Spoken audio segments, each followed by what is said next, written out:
Okay, so yeah, hello and welcome to another lecture in this course where I'll now quickly exactly show you how to exactly use the scanner in Java with values and other stuff. So yeah, in the last lecture you already exactly learned what exactly a scanner in Java programming exactly is and what we needed. And in the last lecture I talked about, be able to interact with the program using the scanner. So in the last lecture maybe it sounded a little bit weird. But yeah, don't worry, we will now cover everything we need to. Right now let's start. So using the scanner, we first of all have to create a variable or declare a variable on the class scanner because we're using a different class. So we haven't never covered classes from Java, we only made our own classes. But don't worry, I'll step by step explain everything we need to successfully continue using Java classes and other scanners.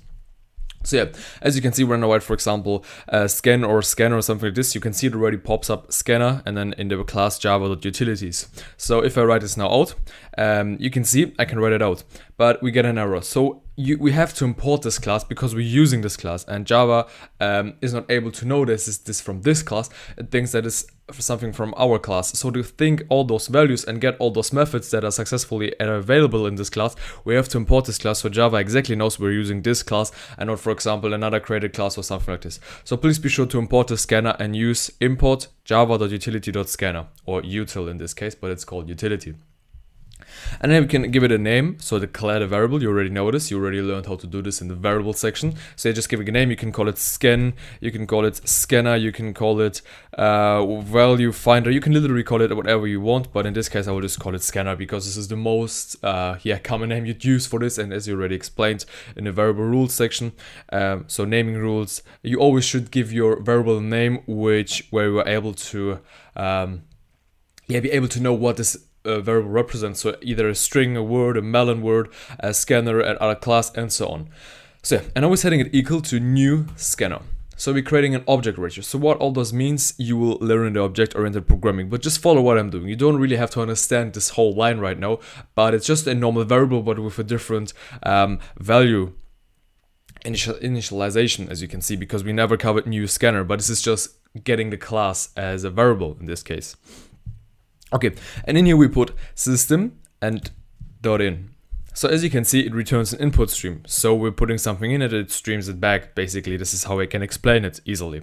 But yeah, let's start. So we're not using this. As you can see, we're getting something from the system. So we already covered something like system and then .out and then print line. So we covered something like this. But in this case, we're using system.in, so system input stream. So we're getting an input stream of the system. And yeah, if we run this, you will see there will literally nothing happen. The program will normally stop right now and say exit code 0. As you can see, process finished with exit code 0.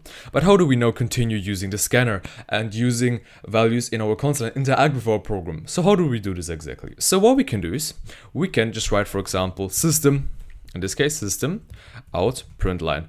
Let's write, what's your name? So let's ask the user, what's your name, in this case. So, and then what we do is we go one line below, and then we write string name equals to scanner.next. Next. And as you can see, if I quickly go onto it, hopefully. Then let's make a difference. Right next. As you can see at the right of this little line, you can see next string. So it returns a string. And what we're looking for a string because we're asking for a name. So what we can do is now we can write system out print line name. And if you run this right now, you will successfully see the program will ask what's our name, and then we will basically answer with our name. So you can see the program is not stopped. We can now go one line down or anything and then write something. For example, my name in this case is Pascal. And then I write it, and as you can see, it prints out again. So as you can see, so it has not successfully saved it in the variable and now knows I have written Pascal. And we can also say it so you can see it better. Your name is, I don't know, plus, and then maybe right here, right. And then you can say okay with something like this, so you can see that it will successfully work. So if I now write, for example, Tim, Pascal, Peter, or something like that, it will ask for my name. As you can see, in this case, what's my name? I write Pascal in this case again, and it says I forgot the word name. let's write it again. Your name is, so it sounds better, and not your is Pascal, right? Yeah, this sounds a little bit weird, and it's better for checking it right now. So if I write again, Pascal, you can see your name is Pascal, right? And then we can maybe answer again with yes or no, and then we can change it again. So this is how it easily works.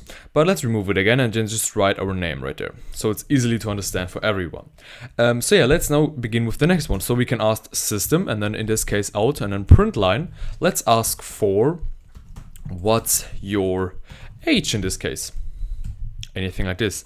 String, oh no, sorry, int. Let's call it age, it's better. Scanner.next int. Because in this case, we're now using next int because we're getting the next int that has been successfully registered in the scanner.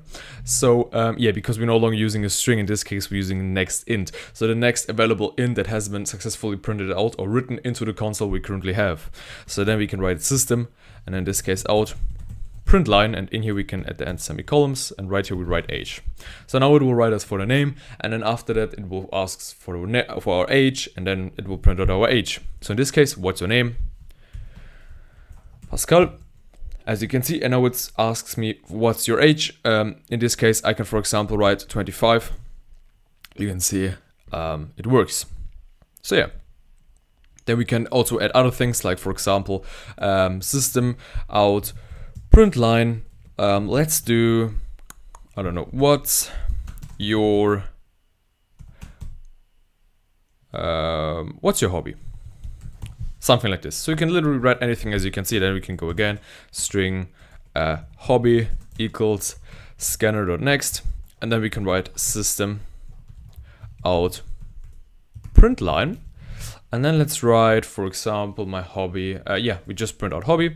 And then we will first of all get what's your name. Then we write our name. Then it will print out our name. Then it asks for my age. Then I print it out my age, and so on. So what's your name? In this case, Pascal. What's your age? 25. What's your hobby? Yeah, football or something like this. And as you can see, then the process finished with execute 0 means the program has stopped right there. But you can see it successfully works. So it asks me and prints out the values it has become, and then it has saved. So what we can do in this case is now we can remove this and then make it a little bit better, so it does not duplicate these messages. And at the end we can write system out print line. Print line. You answered the question with the following values, something like this. And then we can write new line, and then your name is Pascal. Oh, sorry. Your name is plus name. Your age is plus age. Yes. What we have also, yeah, what our hobby is. Plus new line. So this little, oh, sorry. So the backslash and n means new line, so it will get out to the new line. I think we haven't covered it right now, but just so you know, so I'm not confusing you right now. So the backslash n means new line. You will see this when I run this. So your hobby is, and then plus, for example, yeah, the hobby variable, and then you will see what will happen. So okay, let's go back right here, and then let's run it, and then you will see it will ask the question. At the end it will print out a little bit of a summary, summary. So in this case, Pascal, what's your age? 25. What's your hobby? Football. And you can see you answered the questions with the following values. Your name is Pascal, your age is 25, your hobby is football. So you can see it's very cool to use the scanner. So there are many values, but I just want to show you some things that you're able to know what all this means, because yeah, it's very cool to use the scanner because, for example, if you have a program and you want to ask something for anything like this, it can read out. You can also read with these websites and much more, but don't worry, we'll come to all those things because this is a Java Complete course. But yeah, just so you know that you are able to get or interact with the console and your project. So for future projects, just be sure that you are able to work with your consoles in Java.